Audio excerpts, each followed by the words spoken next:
Ben, des gens s'obstinent pas tellement sur le plan électoral, puisqu'on a une participation électorale qui est quand même assez limitée. On a présenté 30 candidats au cantonal. C'est quand même, comme obstination, on fait mieux. On a une logique qui est l'occupation du terrain électoral, de la même manière qu'on occupe le terrain médiatique, c'est-à-dire précis, là où on a un enracinement local. Là, sur les 27 candidats qu'on présentait aux élections cantonales, il y en avait 17 qui étaient sur le pays niçois en réalité. C'est-à-dire là où on a une implantation très forte, là où on a fait des scores, y compris aux dernières cantonales, on a un canton, on a fait 15%, on est allé déjà jusqu'à des 20% dans certains villages, jusqu'à 10% en ville sur Nice. Donc, quand même une réalité...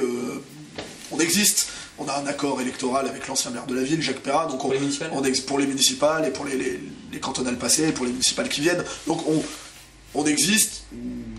Là où on a voulu se consacrer aussi à ce domaine-là, on ne met pas une énergie fondamentale là-dedans. Maintenant, on considère que ponctuellement ou localement, il peut y avoir des coups à jouer, y compris sur le terrain électoral. Évidemment, vous l'avez évoqué aussi, pour les gens, l'idée de combat contre l'immigration est largement trusté dans leur imaginaire, hein, je dis pas ça par mépris, mais par un mouvement qui s'appelle le Front National. Et qui ne figure pas d'ailleurs dans le sait très bien. Dictionnaire. Parce qu'il participe pas de la contre-culture identitaire, il participe d'une certaine contre-culture pour beaucoup de gens dans ce pays, c'est certain. Par la bande, il est quand même évoqué une ou deux fois, notamment à I comme Isabella. Le lecteur, allez regarder ce qu'on en dit, non. C'est humoristique, rien de méchant. Mais évidemment, pour une certaine partie de la population, sur le plan électoral, la légitimité, qu'on considère ça comme justifié ou pas, va vers ce mouvement. Mais notre rôle, oui, il est celui-là, il est celui que vous indiquez, c'est celui d'être un aiguillon. Mais est-ce que ces aiguillons, c'est pas plus efficace si vous étiez plus dans les élections? Vous pourriez du coup proposer des idées à l'UMP, au PS, au FN, oui. Ouais, mais c'est un petit peu... on s'est rendu compte quand même d'une chose, c'est que quand on va caresser les grands partis sur le terrain électoral, ça les aide à s'aiguiller aussi, bizarrement. Hein.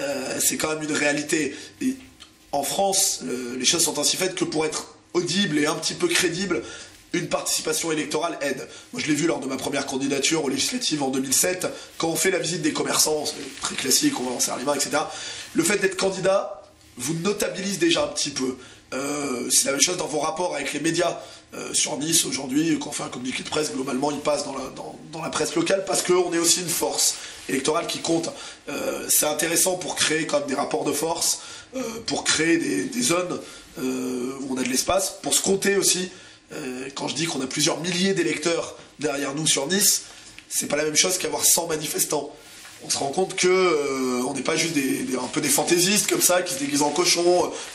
C'est pas le festival d'Avignon. On n'est pas là, on fait pas du théâtre de rue non plus. Donc effectivement, on a cette utilisation du média, de toutes les nouvelles techniques de communication, etc. Mais c'est bien de montrer qu'on existe aussi réellement et que tout ça jouit d'un certain soutien populaire. Donc l'action électorale ponctuelle, ciblée, localisée, peut avoir un intérêt à jouer, mais moi je suis quelqu'un de très souple, quasiment d'élastique.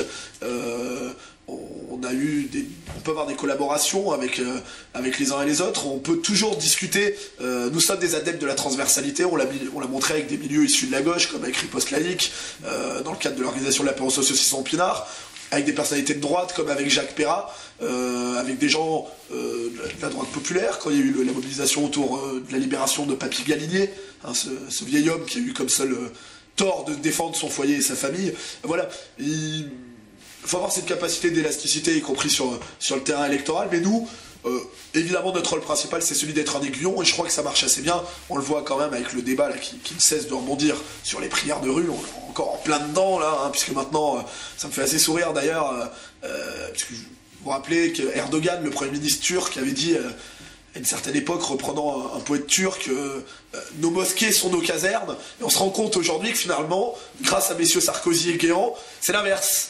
C'est nos casernes qui sont leurs mosquées. Ce qui est quand même en termes de symbolique, je pense qu'il y aurait des choses à dire. Ce que je veux dire, c'est que quand même cette question des prières de rue, c'est nous qui l'avont fait éclater.